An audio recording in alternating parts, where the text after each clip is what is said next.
I thought today what I would do is my routine that I do when I want my makeup to stay all day. This is something that I've sort of perfected over the last few years, I guess. It works for me, so hopefully it will work for you. First thing and the most important thing is I've taken some Garnish Micellar water, and this has got a bit of oil in it. I've actually taken down all the creams that were on my face overnight, because if they've been there all night, everything has soaked in. Whatever is now left over is just residual. If I want my makeup to last a long time, I usually go in with the Pixi Glow Tonic. You just put a little bit on the back of a cotton pad, and it's a very, very gentle toner and exfoliator, so you only need a little bit. Most importantly, we don't want patches or peeling or anything like that. It's very gentle. You can even use it every day before your routine if you want to. I am going to prime today with some of the Dr. Jart Cicapair cream. This is a Tiger Grass cream. I'm going to use about that much. All I'm going to do, it's a color correcting cream. You can wear it alone as a sort of skin tint if you want to. My face is sort of changing color. The cream is changing color as I rub it in. It's sort of like a more skin toned color, but it's also taking some of that redness away. So this cream will just help any redness. It's really good for your skin. The whole idea with having your makeup staying on all day is you want as least amount of product as you can possibly get and skin prep. You've probably seen it on Instagram where people, or YouTube, where people will put a primer on and then they'll put a translucent powder over that and then they put on their foundation. This is sort of the same sort of thing. And if you're going to put your powder on over your primer and then put your foundation on, just a really, really small amount. So this is the MAC Fixed Plus, but it is the matte one, which is effectively got some powder through it, which makes it matte. So what I'm doing is I'm spraying this over my face. This is a setting spray and a primer, and we're just gonna pop that on just over that cream and just let it sit and dry. I have put on my ultraviolet sunscreen. Always put your sunscreen on after you've done all your moisturizing, but before your foundation. It's the last step of your skincare routine. And if you're going to put foundation on after, give it a few minutes to sit. Like if you can, half an hour. Sometimes it can affect the base of your makeup. That's all nice and dry. This is the IT Cosmetics Foundation Serum. I'm a Fair Neutral 11 in this one. I'm going to put some foundation, 2 pumps on the back of my hand. It's quite serumy. So this is probably medium. You could get a light coverage out of it if you wanted to. My sponge is damp to the touch. You can still see my skin under the foundation. So I'm taking that foundation into the hairline, and we don't want it to abruptly stop. Just gently press it where you need it. So that's our foundation, and I've still got some on the back of my hand. So you can see that even if you're using a sponge, as long as your sponge is damp enough, you shouldn't use any more foundation than what you would if you used a brush. I'm going to move on to some concealer / any more color correcting if you need it. You can get a concealer 1 or 2 shades lighter than your foundation color. That would be this color here for me. This is the new Tarte concealer, the double duty, and this is the 12B, fair beige. But if we're really wanting to color correct and also conceal, what I prefer to do is to use something a little bit closer to my skin tone. So depending on the severity, I like the NARS Concealers, and the reason is, I'll show you here, the difference in the undertones. You can see the difference in the undertone. This is the NARS. This is sort of like a more pinky, and then this one is a more salmony colored undertone. Either one of these will be fine. I'm just going to use the one that is a little tiny bit darker, and this is Creme Brûlée. And I'm going to put that under my eyes. Sort of going to go in a V, because that's my darkness is there. And a little bit here, but not too much, because I don't really need a lot of it. I also need some around the edges of my nose, just because it wears off, that's all. And I'll just put some down here and then across my chin as well. Let's blend that in. We don't need to wait for it to set, and it will also give me a bit more cover. That's the concealer worked in. I haven't put anything through my eyes yet, so I'm going to use the NARS Eye Priming Base, and I'm just going to also blend this in. You really don't need much, so if you're tempted to get a little bit too heavy-handed, you can use the sponge for that reason. It's only going to lift off excess product. I'm just going to give myself another spritz of the matte setting spray. I'm just going to let that settle with the foundation and go and do my eyebrows and just let everything sort of sit for a few minutes. And then with the power of editing, I will be back. I'm back. The reason I didn't put down any face powder before I did my eyebrows is I wanted everything just to settle. That is key for that Fix Plus to really soak everything in and sort of bind it all together. So I'm going to use Mario's blush and bronzer, which I'm absolutely loving at the moment. I did a review on these. Check back in my history on YouTube or Instagram if you want to see them. This is in the color Light. The range was made so that it gives a natural, everyday, healthy glow to the skin. But this was made for everyday makeup in mind. Now the really good thing about this, if you didn't see my review, is there is a brush on the back and the brush just clicks off if you want to wash it and then clicks back on. I'm going to just tap that into my skin now. See how quickly this works into the skin. It goes on like butter. You can use whatever products you've got at home. Please don't feel like you need to use the same products. So this is just sort of setting down a guide for where we're going to put the powders over as well.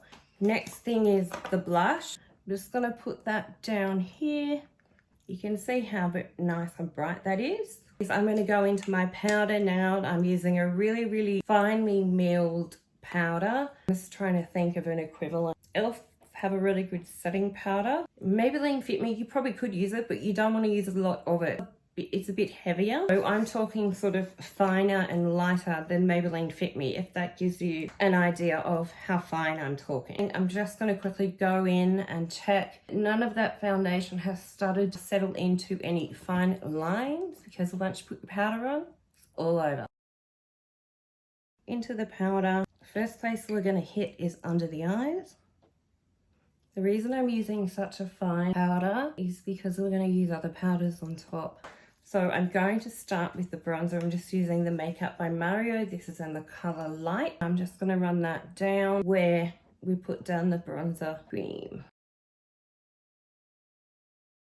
Don't forget to take your bronzers and things into your hairline with your brush, because otherwise it can look a little bit funny if you go from a white sculpt and then bang into a bronzer or a blush or whatever. I'm going to get some of the blush, and this is in the color Desert Rose.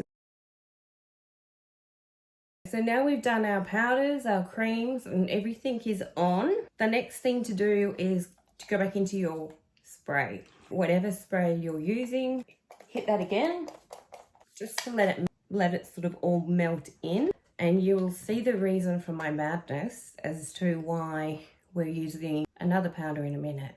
We've just got to wait for that to dry. Next thing is eyes. Really quick eye look, because this is not about the eyes, it's about the makeup staying on all day. Yep, this is the Marc Jacobs 720 Glambition palette. It's just a nice little neutral palette there. I might finish the eye look just off camera and we'll come back and I'll continue. I've gone in with the first shadow, then I went over my lid with this second shadow, then I went through my crease with this shadow here, then went over that with that brown there, and then just put a tiny bit of the black in the outer corner, and then whatever was left on my brush, I just ran that under my eyelid and put on some mascara. Finally, on the bottom waterline, I used the Charlotte Tilbury dual lensed pencil. This is a metallic black. On the other end, of course, it is just a nice rich black. And I put that one on the top, and then I put on Lancome Idol mascara. Just quickly put on a little bit of lipstick, and then I'm going to show you how we're going to ensure this lasts all day. If you find drawing around your lips quite difficult, you overdraw or you always underdraw, try putting on the lip product first and then the pencil. So I've got my lip gloss on. It doesn't really matter which order you do it in. What I'm doing now is I'm getting my Charlotte Tilbury lip pencil and I'm just drawing in my lips with this. The only reason I've put this down first is because my lips are a little bit dry. Whichever way you do it doesn't really matter. The reason we're covering all our lips with the pencil is because that's going to help keep the lipstick on longer, so that when your lip gloss or your lipstick wears off, you'll still have the pigment from the pencil hopefully on your lip. That's the method to that madness. What you need now is a foundation powder. I know that sounds scary, but bear in mind, we have used a really, really light powder to set our face. Hopefully you have too. If you don't have a very light powder, you've used a very light touch. So you haven't actually put a hell of a lot on there, really. After we've done our powdering, we've also put down that setting spray, which has sort of melted it into the skin a little bit. That's going to help us avoid getting that cake face type look. Before we'll do anything else is just a little bit of highlighter. And I'm just going to put that on the tips of my cheeks. Wherever you want to put your highlighter. If you don't want to put it anywhere, that's okay too. I also put a little bit of highlighter in my inner corners of my eyes. I just used the Cover FX highlighter in case you're wondering. That's just in the shade Moonlight. It's just a really nice sort of everyday color. I really like the Cover FX powder. Is really good for longevity and setting the makeup. The other powder that is really good for this is the Charlotte Tilbury. A couple of you have suggested the rim. I've bought that, but I haven't tried it. I'm just going to use my Cover FX. I'm not taking a lot of it again. So here's my powder. I'm just going to dip my sponge into it probably 2 or 3 times, not very much. I'm going to put it around my finger. And then what I'm going to do is go under my eye, just about there, because we don't want to take off the color that the shadow that I have under my eye. We're just going to press that down. So we're pressing out any fine line that may have accumulated, and we're also giving it a freshen up. And then we just take that down my nose like that. And then we'll do the other side. I don't know if you can see the difference there, but I can here. We'll do the same thing, start there and just press it down. You really want to have your nail behind though, because you don't want to poke yourself in the face.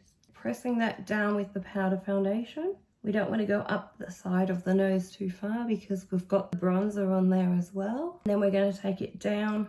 You can see I haven't gone back in for more powder, so I'm not overdoing it. Down the side of the nose. So what we're trying to do is really neaten up this inside bit here. This is usually where you're going to lose most of your makeup from, is under your eyes, around your nose, around your mouth, and up here. We're going to sort of prevent that. Then I'm going to go over my top lip. If you've got any lines that have started to develop, what you're going to do is sort of puff out your cheek as you go over it and reset that line back to sort of nothing. Can you see how that's gone?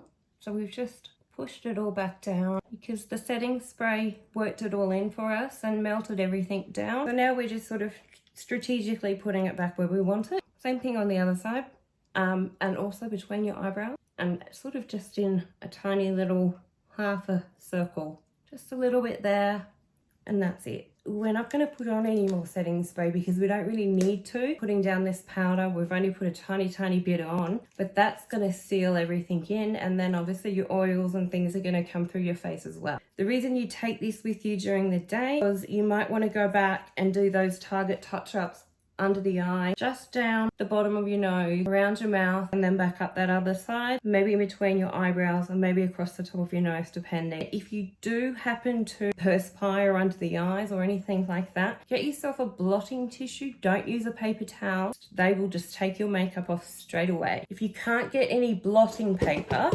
get yourself a tissue. Say your chin got a little bit, damp from perspiration. What you're going to do is just tap it. That's how you get rid of it. Same with your forehead, but you tap it. You don't rub it, you just tap it off gently. The reason I don't like using a paper towel to do that, or a kitchen towel, however you call it, is because they're a lot rougher. For some reason, they can just lift your whole base off. It's happened to me before. Far less likely to happen if you just blot it with a tissue. So you want a 2-ply tissue at least, and then you fold it over and then blot. So I hope that was helpful. Don't forget, key thing though is do hydrate your face. Do keep it nice and moisturized.